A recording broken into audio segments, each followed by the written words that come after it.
Obama picking up from President Bush and actually announcing a surge. He'll be giving a major speech tomorrow before a joint session of Congress, Gilles. Well, maybe two things here. The first thing is that Obama decided to send more troops, reinforcement in Afghanistan. But at the same time, there is no new strategy. That's maybe the most interesting thing. There is a strategic review going on, but it's not finished. Maybe it will be finished in 1 month, 2 months. We don't know, actually. And at the same time, it seems that the military thinks that the situation is so bad in the south that they need to send 17,000 men more. So that's the first point, that the disconnection between the reinforcement and the strategy. The second point, maybe, is that it's probably a very wrong idea to send troops south. Why?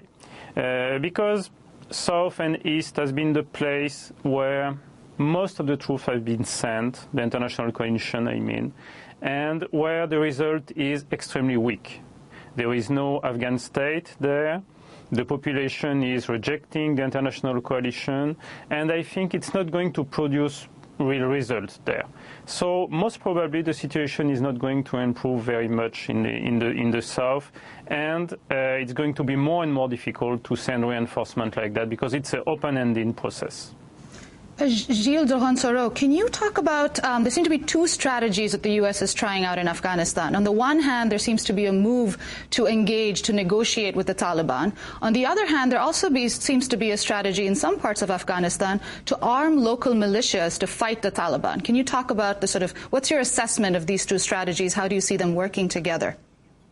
Well, I think the first strategy is not a real strategy. I mean, it's a discourse. But seriously, nobody is going to speak with the Taliban right now. Why? First, because they are too powerful, actually. So to open negotiation with the Taliban right now is not a right move because the Taliban are powerful, Karzai is very weak. So if there is some negotiation, it's about the withdrawal of the United States. So it's a non-starter. The second thing is, could we use negotiation to split the Taliban, to find a so-called moderate Taliban? I've never seen what is a moderate Taliban, honestly, and I don't think we are strong enough to split the movement. So it's going nowhere. So negotiation is not a real strategy, it's a discourse, and I don't see anything coming from that. The second point is much more practical, much more interesting, and much more dangerous, actually. What's the idea? The idea is to find some local groups that sometimes you can describe as tribes, but much more local than that, small groups, and you give them money. And money, it's arms, because same thing, with money you buy arms.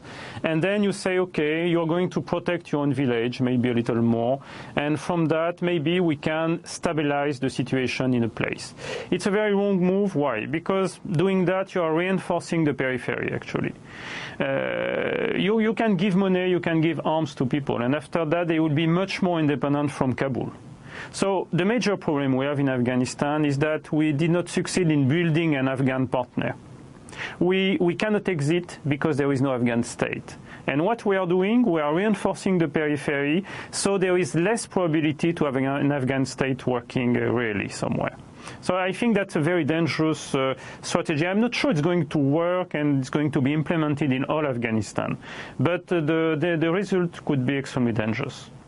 Kathleen Foster, when Gilles Doronsoro said no, that the U.S. should not engage with the Taliban, you shook your head. Well, I shook my head because I think they're trying to do that. There have been meetings in Saudi Arabia between the Taliban and U.S. officials and Saudi officials.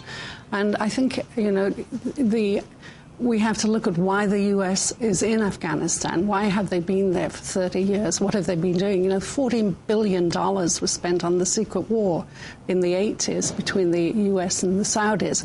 And what are they actually there for? And Brzezinski really stated it very clearly when he was National Security Advisor for Carter, and that Afghanistan is a key